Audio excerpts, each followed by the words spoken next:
नमस्कार। आप सभी का एक बार फिर से स्वागत है हमारे चैनल पंडित गौतम शास्त्री में। आप सभी को नरक चतुर्दशी यानी छोटी दीपावली की हार्दिक शुभकामनाएं। आइए जानते हैं आज की पूरी जानकारी और कथा के बारे में, और आखिरी में सुनेंगे माता लक्ष्मी की कृपा पाने की एक बहुत ही सुंदर कहानी।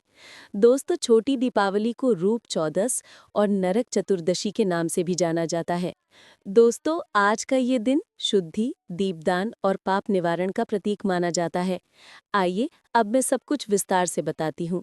दोस्तों, 19 अक्टूबर छोटी दीपावली के पूजन का मुहूर्त है। शाम 5:47 से लेकर रात 8:57।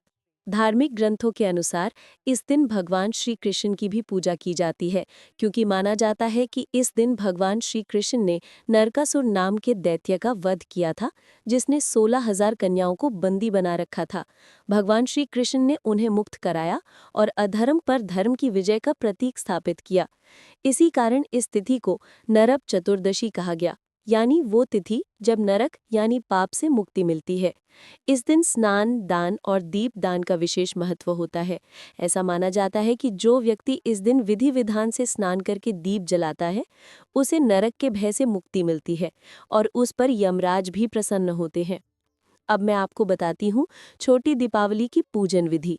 प्रातःकाल ब्रह्म मुहूर्त में यानी सुबह 4 से 6 के बीच उठे, तिल के तेल का उपटन या फिर तेल से स्नान करें। इसे अभ्यंग स्नान कहा जाता है। माना जाता है ऐसा करने से हमें हमारे सभी पापों से मुक्ति मिलती है। स्नान करने से पहले संकल्प लेते हुए ऐसे कहे, मैं आज नरक चतुर्दशी के पावन दिन पर शरीर की और आत्मा की शुद्धि के लिए अभ्यंग स्नान कर रहा हूँ। उसके बाद शाम के समय सूर्यास्त के बाद दीप जलाएं। घर के मुख्य द्वार पर, तुलसी के पास और पूजा स्थल पर भी दीप रखें। और इन सब में सबसे विशेष होता है यमदीप। ये दीपक घर के बाहर दक्षिण दिशा में रखा जाता है। ये दीपक सरसों के तेल का होता है। ऐसा करने से यमराज की कृपा होती है और परिवार में अकाल मृत्यु का भय समाप्त होता है। दोस्तों, पूजा करने के लिए पूजा के मंदिर को भी स्वच्छ कर लें। माँ लक्ष्मी और भगवान विष्णु की तस्वीर या मूर्ति को स्थापित करें। दीप जलाएं, धूप, पुष्प, चावल, हल्दी और नैवेद्य अर्पित करें। फिर ये मंत्र बोले, ओम यमाम नमः। ये यमराज की शांति और कृपा पाने के लिए मंत्र है। इसके बाद भगवान श्री कृष्ण की आराधना के लिए बोले, ओम नमो भगवते वासुदेवाय। इसके बाद इस दिन खीर, चूड़ा, दही, तिल या गुड़ का प्रसाद बनाया जाता है। प्रसाद घर के सभी सदस्यों को खिलाएं और फिर स्वयं भी ग्रहण करें। रात को भगवान विष्णु और माँ लक्ष्मी की आरती भी करें।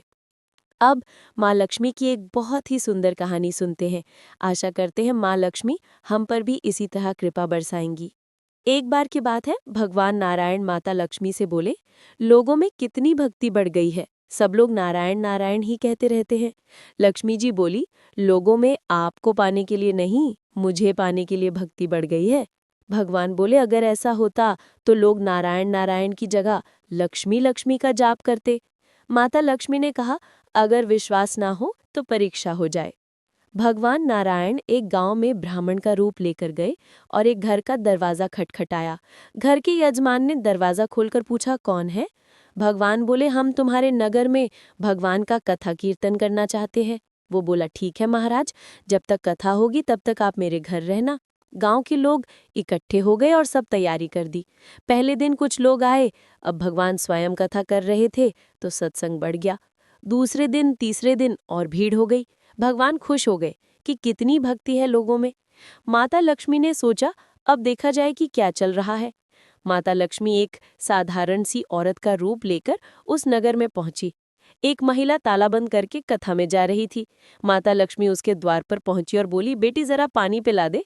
वो बोले, माता 3:30 बजे हैं, मुझे प्रवचन में जाना है। माता लक्ष्मी ने बोला, पिला ले बेटी, थोड़ा पानी पिला दे, बहुत प्यास लगी है। तो फिर वो महिला लोटा भरकर पानी ले आई। माता ने पानी पिया और लोटा वापस लौटाया। जैसे ही माता ने वो लोटा लौटाया, वो लोटा सोने का हो गया। ये देखकर वो महिला अचंभित हो गई कि ये लोटा तो स्टील का था, वापस मिला तो सोने का हो गया। ये कैसी चमत्कारी महिला है। अब वो महिला हाथ जोड़कर कहने लगी, माता जी, आपको तो भूख भी लगी होगी। उसने सोचा, खाना खाएंगी तो थाली, कटोरी, चम्मच, गिलास सब सोने के हो जाएंगे। माता लक्ष्मी ने कहा, अरे बेटी, तुम्हें तो प्रवचन में जाना था, तुम्हारा तो प्रवचन में जाने का समय हो रहा है, वहीं जाओ। फिर वो महिला प्रवचन में गई तो सही, लेकिन उसने आसपास की महिलाओं को सारी बात बताई। अब सारी महिलाएं ये सब बात सुनकर बीच सत्संग से उठ गई। अगले दिन से लोगों में कथा की संख्या कम हो गई। भगवान ने वहां पूछा, लोगों की संख्या सत्संग में कम कैसे हो रही है? किसी ने कहा, अरे गांव में एक चमत्कारी औरत आई है, जिसके घर दूध पीती है, गिलास सोने का हो जाता है, थाली में खाती है तो थाली सोने की हो जाती है। उसी कारण लोग प्रवचन में नहीं आते। भगवान नारायण समझ गए कि लक्ष्मी जी का आगमन हो चुका है। इतनी बात सुनकर उन्होंने देखा कि जिन सेठ जी ने कथा की व्यवस्था की थी, वो भी वहां से उठ खड़े हुए और खिसक लिए। और वो पहुंचे माँ लक्ष्मी के पास और बोले, माता, मैं तो भगवान की कथा का आयोजन कर रहा था, आपने मेरे घर को तो छोड़ ही दिया। माता लक्ष्मी ने कहा, मैं तुम्हारे घर तो सबसे पहले ही आने वाली थी, लेकिन तुमने अपने घर जिस कथा कहने वाले को ठहराया है ना, वो चला जाएगा तभी मैं आऊंगी। सेठ जी बोले, इतनी सी बात, मैं अभी उनको धर्मशाला में कमरा दिलवा देता हूँ।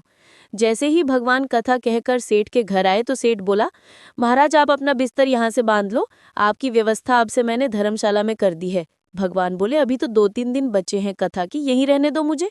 सेठ बोला, नहीं, जल्दी जाओ, मैं कुछ सुनने वाला नहीं हूँ, किसी और मेहमान को हमारे यहाँ ठहरना है। इतने में लक्ष्मी जी आई और बोली, सेठ जी, आप थोड़ा बाहर जाओ, मैं ही इनसे निपट लेती हूँ। माता लक्ष्मी बोली, प्रभु अब तो मान गए? भगवान बोले, हाँ लक्ष्मी, तुम्हारा प्रभाव तो है ही, लेकिन एक बात को तुम्हें मानना पड़ेगा कि जब तुम आई तब संत के रूप में मैं भी यहाँ आया। संत जहाँ कथा करेंगे वहाँ लक्ष्मी का वास जरूर होगा। ये कहकर भगवान नारायण वहां से वैकुंठ के लिए चले गए। अब प्रभु के जाने के अगले दिन ही सेठ के घर सभी गांव वालों की भीड़ हो गई। सभी चाहते थे कि वो औरत सभी के घर बारी बारी से आए, लेकिन ये क्या, माँ लक्ष्मी ने सेठ और बाकी गांव वालों से कहा, अब मैं भी जा रही हूँ। सब कहने लगे, ऐसा क्यों, क्या हमसे कोई भूल हो गई है? माता ने कहा, मैं वहीं रहती हूँ जहाँ नारायण का वास होता है, आपने नारायण को तो निकाल दिया, फिर मैं कैसे रह सकती हूँ? और ऐसा कहकर वो भी उस गांव से चली गई।